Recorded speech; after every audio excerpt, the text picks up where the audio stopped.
हाय all, welcome back. So previous lecture में हमने पढ़ा time of supply of goods in case of forward charge. ठीक है, तो हमने क्या सीखा? Time of supply of goods is date of issue of invoice और the last date on which invoice should have been issued as per section 31। Fine, आज हम सीखेंगे time of supply of goods, but this time it is a case of continuous supply. अभी continuous supply क्या होता है friends? Continuous supply मतलब when you are supplying goods to someone on a frequent basis under a single contract and you are receiving periodical payments for the same. मतलब मान लीजिए किसी का कंस्ट्रक्शन साइट चल रहा है और आपके पास ब्रिक्स और सीमेंट सप्लाई करने का कॉन्ट्रैक्ट है। For example, Mr. A will supply bricks and cement to Mr. B, जिसका क्या चल रहा है construction site, on a continuous basis for a period of 1 year. Fine. तो मिस्टर ए और मिस्टर बी के बीच में एक कॉन्ट्रैक्ट हुआ जिसमें डिसाइड हुआ कि मिस्टर ए जब जब मिस्टर बी को ब्रिक्स और सीमेंट की रिक्वायरमेंट होगी तब तब मिस्टर बी को क्या करेगा? ब्रिक्स और सीमेंट सप्लाई करेगा, क्योंकि मिस्टर बी का क्या चल रहा है? Construction site. और every 2 months mister B has to pay mister A a sum of 2 lakh rupees. Fine, ये डिसाइड हुआ है। तो क्या हुआ इस केस में? एवरी 2 months, मान लेते हैं ये 2 months है, और एवरी 2 months क्या करना है?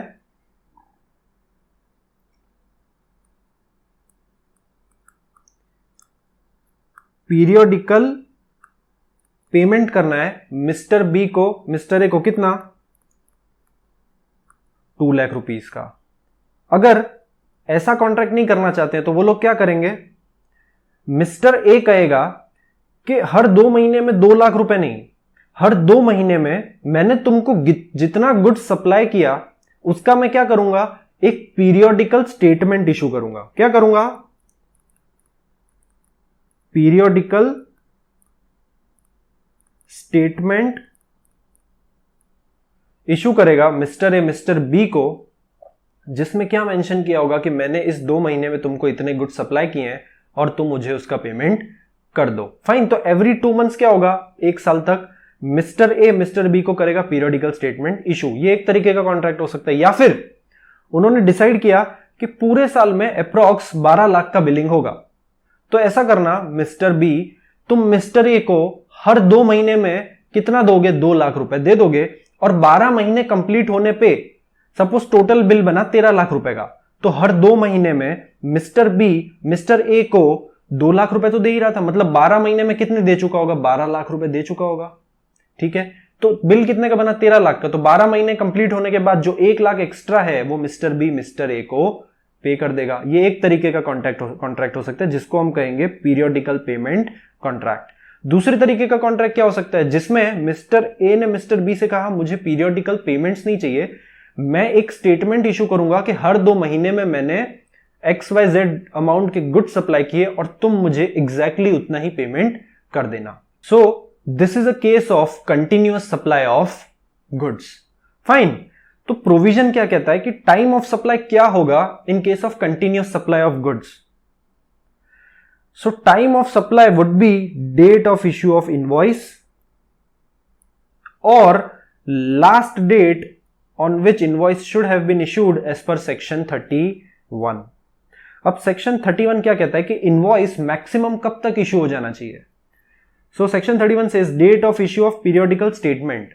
जो पीरियोडिकल स्टेटमेंट वाला हमने केस देखा, तो पीरियोडिकल स्टेटमेंट इन दोनों ने डिसाइड किया है दैट अगर जैन फेब का आपने गुड सप्लाई किया तो periodical statement will be issued by 5th of next month, मतलब 5th of मार्च अप्रैल में जो गुड सप्लाई किया उसका पीरियोडिकल स्टेटमेंट इशू होगा 5th of May तक।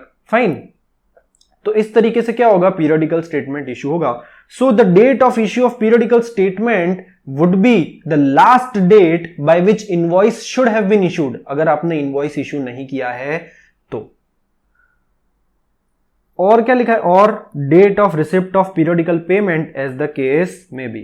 Date of receipt of periodical payment वाला भी केस हमने देखा कि जन फेब में जो भी गुड्स सप्लाई किए उसका पेमेंट एग्जैक्ट तो मिस्टर बी मिस्टर ए को नहीं देगा, लेकिन कितना देगा, दोनों ने क्या एक लमसम अमाउंट डिसाइड किया है कि जन फेब में मैं तुमको गुड सप्लाई करूंगा और 1 मार्च को तुम मुझे क्या करोगे, 2 लाख रुपए दे दोगे। मार्च अप्रैल में मैं गुड सप्लाई करूंगा और 1 मई को तुम मुझे क्या करोगे, 2 लाख रुपए दे दोगे। फिर लास्ट में जो बिल बना 12 महीने खत्म होने के बाद, अगर मिस्टर ए को ज्यादा अमाउंट रिसीव हो गया होगा तो मिस्टर बी को रिफंड कर देगा, या अगर मिस्टर बी को कम अमाउंट पे किया होगा मिस्टर बी ने तो वो मिस्टर ए को एक्स्ट्रा अमाउंट पे कर देगा। Fine. So last date of issue of invoice is the date of issue of periodical statement और the date of receipt of periodical payment as the case may be. इन दोनों में से क्या होगा, कोई एक ही केस होगा। ठीक है, क्लियर हो रहा है। एक एग्जांपल लेते हैं। Suppose date of issue of invoice is 1 November and the date of issue of periodical statement as decided in the contract is 5th of November, मान लीजिए 8th of November। ठीक है, so time of supply would be date of issue of invoice or the last date on which invoice should have been issued, whichever is earlier। तो last date कौन सा है हमारे case में, 8th November, लेकिन invoice कब issue हो गया था, 1 November को, तो हमारे केस में time of supply would B 1st of November। ठीक है, एक और एग्जांपल लेते हैं। मान लेते हैं date of issue of invoices 12th December and date of periodical payment as decided in the contract is 1st December। So last date on which invoice should have been issued is 1st December। So whichever is earlier comes to 1st December and hence our time of supply is 1st of December। ठीक है friends, simple है, clear हो रहा है। एक और example ले लेते हैं। मान लीजिए mister A is a supplier of gas, he supplies gas through pipelines. तो मिस्टर ए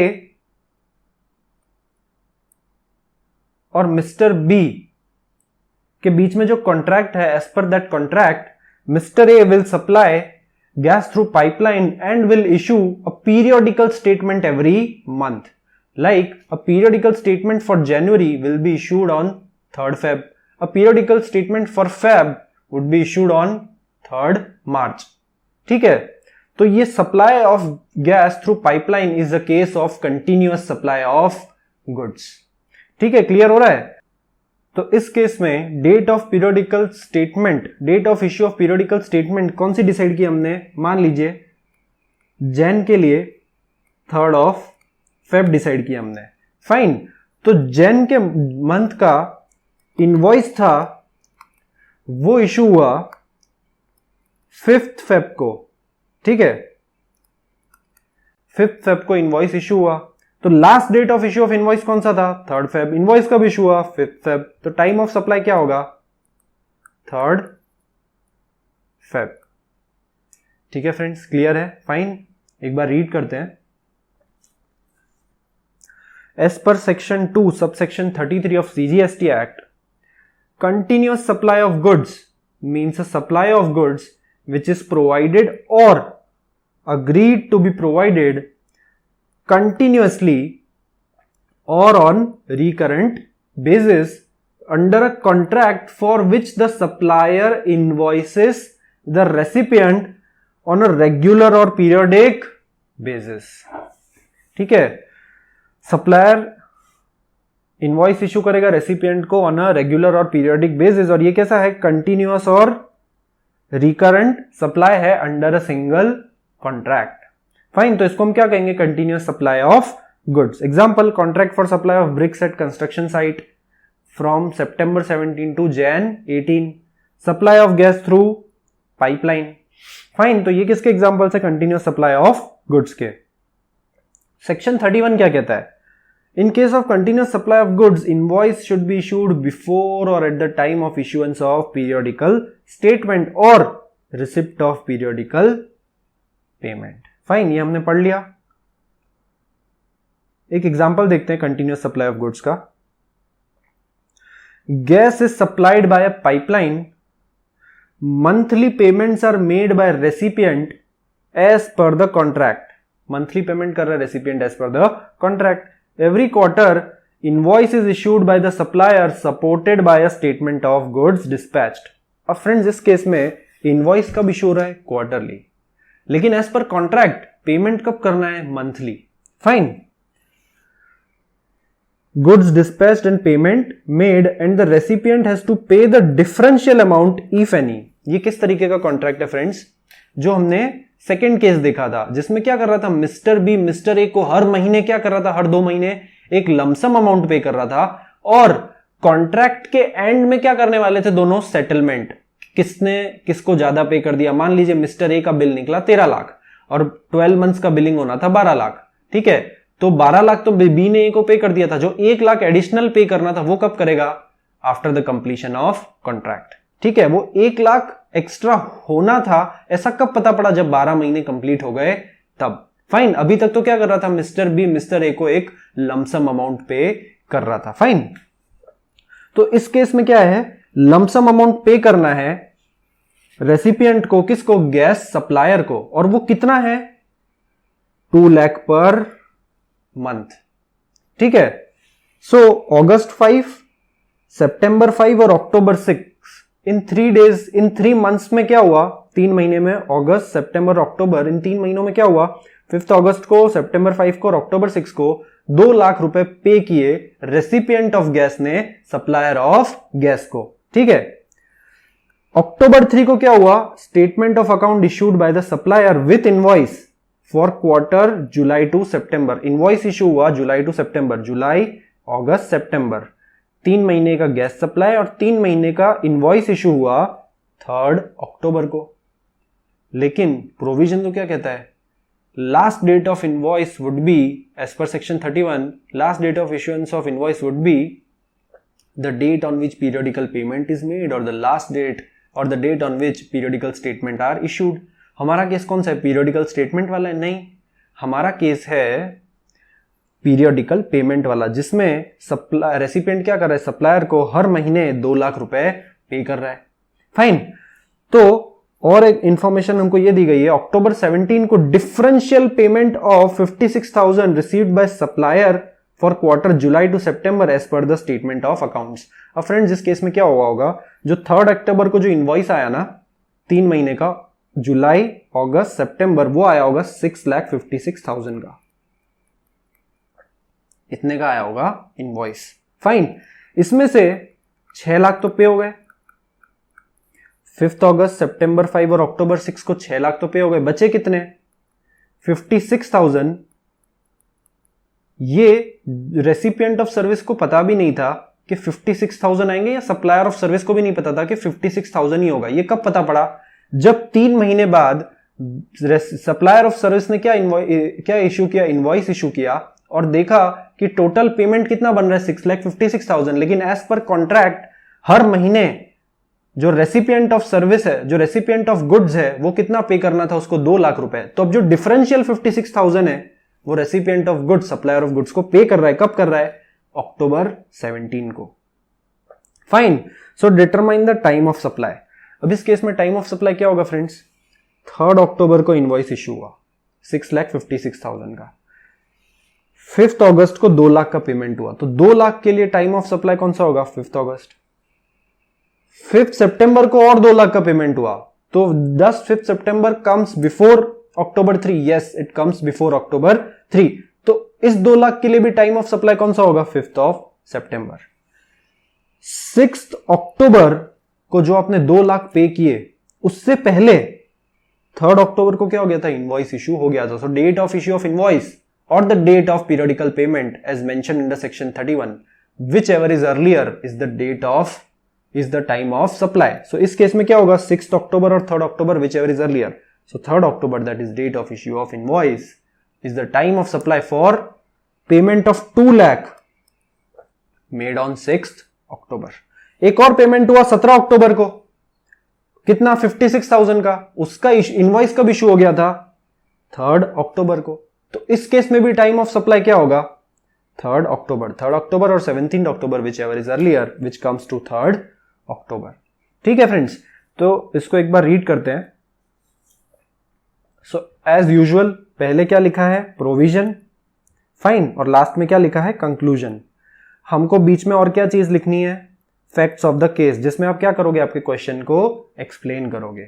ठीक है, as per notification number dated 15/11/2017, friends notification number लिखना आपके लिए मैंडेटरी नहीं है, आप सेक्शन लिखिए बहुत है। ठीक है, a registered person excluding the composition supplier has to pay GST on outward supply of goods at the time of supply as specified in section 12 subsection 2 subclause A। क्या बोला है registered person excluding composition supplier. क्यों composition supplier को exclude किया है? क्योंकि composite supplier है उसको date of issue of invoice के बेसिस पे टैक्स नहीं पे करना होता है, उसको जो उसका मंथली टर्नओवर होता है, ठीक है, उसका क्या करता है वो एक परसेंटेज, ठीक है, टर्नओवर का एक परसेंटेज गवर्नमेंट को पे करता है।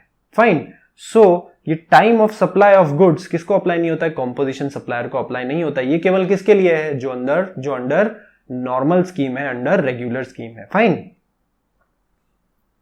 Has to pay GST on outward supply of goods at the time of supply as specified in section 12 subsection 2 subsection A. ठीक है, वो क्या कहता है section 12 subsection 2, date of issue of invoice or the last date as per section 31। फिर section 31 क्या कहता है? In case of continuous supply of goods where successive statement of accounts or successive payments are involved, या तो क्या होगा successive statements of accounts या क्या होंगे successive payments। ठीक है, दो तरीके के कॉन्ट्रैक्ट होते हैं, मैंने आपको समझा दिया। Invoice is issued before or at the time of each such statement is issued। ठीक है, इनवॉइस कब इशू करना है? On or before such statements are issued, or as the case may be each such payment is received।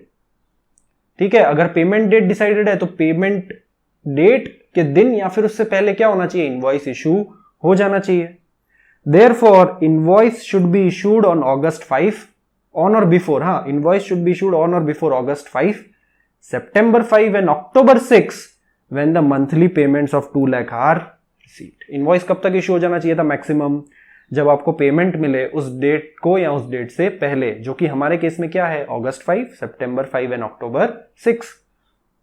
Thus the time of supply of goods for the purpose of payment of tax will be August 5 and September 5 respectively for goods valued at 2 lakh each। क्या बोला है? Time of supply for the purpose of payment of tax will be August 5 and September 5 for payment of 2 lakhs each made।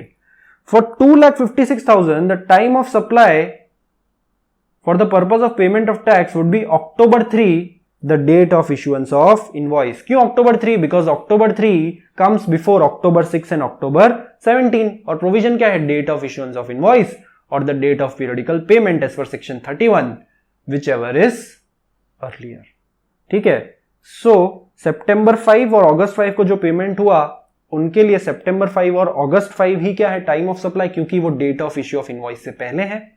ठीक है, और invoice कब तक issue हो जाना चाहिए था? अक्टूबर 5 या सितंबर 5, अगस्त 5 या सितंबर 5 तक मैक्सिमम इनवॉइस इश्यू हो जाना चाहिए था, लेकिन नहीं हुआ। फिर इनवॉइस कब इश्यू हुआ? 3 अक्टूबर को। तो उसके बाद अगर कोई पेमेंट हुआ है मतलब अक्टूबर 6 और अक्टूबर 17 को, तो उसके लिए टाइम ऑफ सप्लाई क्या होगा? अक्टूबर 3। ठीक है फ्रेंड्स, क्लियर है? फाइन, बहुत ही सिंपल है। तो ये है प्रोविजन, ये है कंक्लूजन। आपको एग्जाम में एक और चीज क्या ऐड करनी है? फैक्ट्स ऑफ द केस, जिसमें आप क्वेश्चन को एक्सप्लेन करोगे। ठीक है, that gas is supplied by pipeline. ठीक है, monthly payments are decided as per the contract. Payment of 2 lakh a month is made on August 5, September 5 and October 6, and on October 3 statement of account or invoice is issued and the differential payment is made on October 17। ठीक है, इस तरीके से आपको question को explain करना है और फिर आपको कंक्लूड करना है नीचे कि आपके हिसाब से टाइम ऑफ सप्लाई इस केस में क्या होगा। ठीक है फ्रेंड्स, तो आपके एग्जाम में स्टेप मार्किंग की जाती है। अगर आपका कंक्लूजन गलत भी है तो आपको facts of the case explain करने के और प्रोविजन लिखने के भी मार्क्स अलॉट होते हैं। ठीक है, तो अपने आंसर को 3 स्टेप में बांटें, प्रोविजन लिखें, फैक्ट्स ऑफ द केस लिखें और कंक्लूजन लिखेंगे। ठीक है, कुछ और एग्जांपल्स भी हैं, वो किसके हैं, time of supply of goods के, जो हम ऑलरेडी पढ़ चुके हैं, तो वो भी एक बार रीड कर लेंगे। सो time of supply of goods when supply involves movement of goods. So when supply involves movement of goods, time of supply का प्रोविजन क्या कहता है, date of issue of invoice और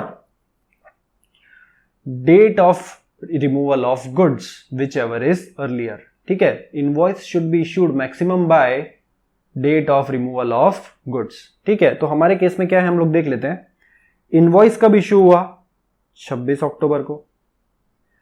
रिमूवल ऑफ गुड्स कब हुआ, 20 अक्टूबर को। डिलीवरी ऑफ गुड्स कब हुआ, कभी भी हुआ हो, हमारे लिए वो किसी काम का नहीं है, क्योंकि प्रोविजन क्या है, date of issue of invoice और date of removal of goods whichever is earlier. Receipt of payment भी हमारे लिए किसी काम का नहीं है। ठीक है, तो टाइम ऑफ सप्लाई किस बेसिस पे डिसाइड होगा, इनवॉइस डेट और रिमूवल ऑफ गुड्स की date whichever is earlier, which in our case comes to 20th October. Second case में 10th October, 20th October. So 10th October that is invoice has been issued before the removal of goods, hence 10th October will be the time of supply. Invoice issued on 30th October, removal of goods on 10th November. So 30th October would be the time of supply in our case. Second case है जिसमें दिया है supply otherwise then by involving movement, मतलब ये ऐसा case है जिसमें goods का मूवमेंट इन्वॉल्व नहीं है। एग्जाम्पल दिया था, एक और एग्जाम्पल ले लेते हैं इसका। आपने किसी को मशीन रेंट पे दी है 6 महीने के लिए, 6 महीने खत्म हुए, बंदा कहता है कि अगर आपको मशीन की जरूरत नहीं हो तो आप मुझे बेच दो। तो इस केस में क्या मशीन का कोई मूवमेंट इन्वॉल्व है, नहीं है, मशीन सामने वाले बंदे के पास पड़ी है। तो आपने गुड्स का कोई मूवमेंट इन्वॉल्व नहीं है, लेकिन दोनों के बीच में अग्रीमेंट हो गया दैट आज से मान लीजिए आज 1 जनवरी है और दोनों के बीच में क्या हो गया, अग्रीमेंट हो गया, कॉन्ट्रैक्ट हो गया कि 1 जनवरी से ये मशीन किसकी हुई, जिस बंदे ने ये मशीन रेंट पे ले रखी थी उसकी ये मशीन हो गई। ठीक है, तो मशीन की क्या हो गई, डिलीवरी हो गई। यस, कब हो गई, 1 जनवरी को मानेंगे कि मशीन का जो ओनरशिप है वो ट्रांसफर हो गया, मशीन डिलीवर हो गई बायर को, है ना। तो 1 जनवरी को अगर मशीन डिलीवर हो गई तो इस केस में supply does not involve movement of goods and hence the date of delivery would be the last date on which invoice should have been issued. मान लीजिए अगर 1 जनवरी से पहले इनवॉइस इशू हो गया 27 दिसंबर को, तो 27 December is the time of supply. मान लीजिए 5 जनवरी को अगर इनवॉइस इशू हुआ तो 1 January would be the time of supply, क्योंकि 1 जनवरी को क्या हो गया था, मशीन का ओनरशिप ट्रांसफर हो गया था रेसिपिएंट को as per the contract. Fine, so invoice date क्या है, 30th October. Recipient of receipt of invoice by the recipient, ये हमारे किसी काम का नहीं है बिकॉज ये हमारे प्रोविजन में नहीं है। रिसिप्ट ऑफ पेमेंट भी हमारे किसी काम का नहीं है। डिलीवरी ऑफ गुड्स ये हमारे काम का है। So that is 26 October. So 30th October और 26 October whichever is earlier, which comes to 26 October. Invoice date is 20th October, delivery of goods is 26th October. So time of supply is whichever is earlier, which comes to 20th October. ठीक है friends, clear हो रहा है। Let's have a look at one more example. A machine has to be supplied at site. It is done by sourcing various components from vendors and assembling the machine at site. The details of various events are, machine क्या करनी है, site पे supply करनी है, मतलब supply involves movement of goods. 17 सितंबर को purchase order आया जिसमें 50,000 रुपए हमको मिले एडवांस और मशीन का टोटल वैल्यू कितना था, 12 लाख रुपए। 20 अक्टूबर को machine is assembled, tested at site and accepted by the buyer. 20 अक्टूबर को मशीन डिलीवर हो गई बायर को, इंस्टॉल हो गई, टेस्टिंग भी हो गई और बायर ने मशीन को एक्सेप्ट भी कर लिया।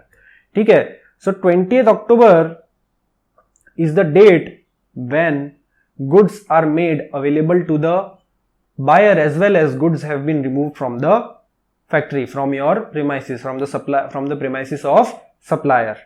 23rd अक्टूबर को इनवॉइस इशू हुआ, लेकिन as per the provision when supply involves movement of goods तो इनवॉइस कब तक इशू हो जाना चाहिए था? 20 अक्टूबर तक, क्योंकि ये क्या है, डेट ऑफ रिमूवल या फिर मान लीजिए date of delivery to the recipient. ठीक है, सो 4 नवंबर को क्या हुआ? बैलेंस पेमेंट ऑफ 11,50,000 रिसीव हुआ। किसको? सप्लायर को।